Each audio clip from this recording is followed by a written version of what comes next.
A capital in waiting at a time of political peril. Everything now depends on the Prime Minister's next move, and he's nowhere to be seen.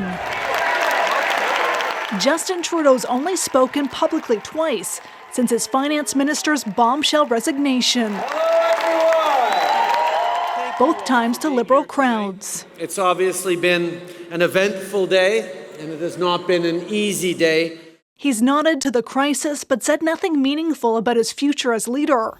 He privately told caucus he'd reflect on it, and since has been making calls and seeking advice. And you think he can survive this?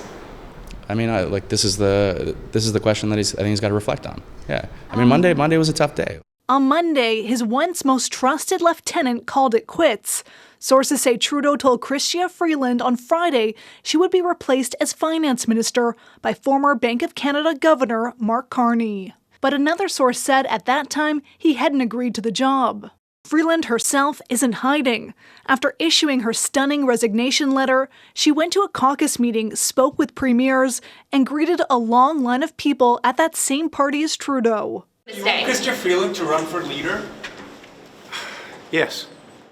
If Trudeau steps down, potential successors include Freeland, along with ministers Mélanie Joly, Anita, Anand, François-Philippe Champagne, Dominic, LeBlanc, and Carney.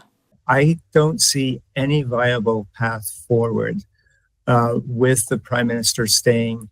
15 Liberal MPs have now gone public calling on Trudeau to quit. One of them says more approach him every day about joining the cause. Yes, there are ministers that agree with me. How do I know? Because they've told me so. That MP says members of caucus have been trying to push Trudeau to resign, but so far it hasn't worked. Now he's calling on cabinet ministers to force that change at the very top. Ashley Burke, CBC News, Ottawa. Now let's bring in Chief Political Correspondent Rosemary Barton. Rosie, everybody is waiting to hear if the Prime Minister is staying on. But besides that, what are you watching for next?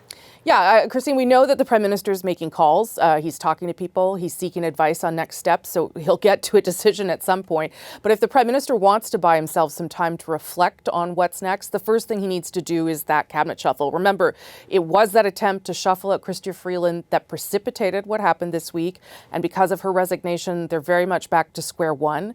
This cabinet shuffle will be just to sort out the holes they have, deal with the ministers who have multiple portfolios like Dominic, LeBlanc, Anita, Anand. And that could sort of stabilize the government for the time being, allowing the Prime Minister to go off and reflect. But there could also be a need to hear from him, whether he has a decision or not, just to sort of reassure Canadians about what has happened this week and the state of the government. He's faced calls to step aside before, but this certainly seems different. You're quite right. The magnitude of what happened just 2 days ago is much, much bigger than what we've seen before. Not a group of backbenchers. This was the Deputy Prime Minister, the most serious political crisis Justin Trudeau has faced. And he's facing it as a deeply unpopular Prime Minister and as the leader of a country facing very real threats from Donald Trump of those crippling tariffs.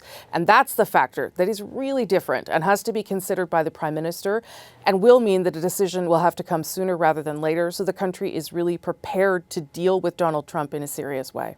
Thanks, Rosie. Rosemary Barton in Ottawa.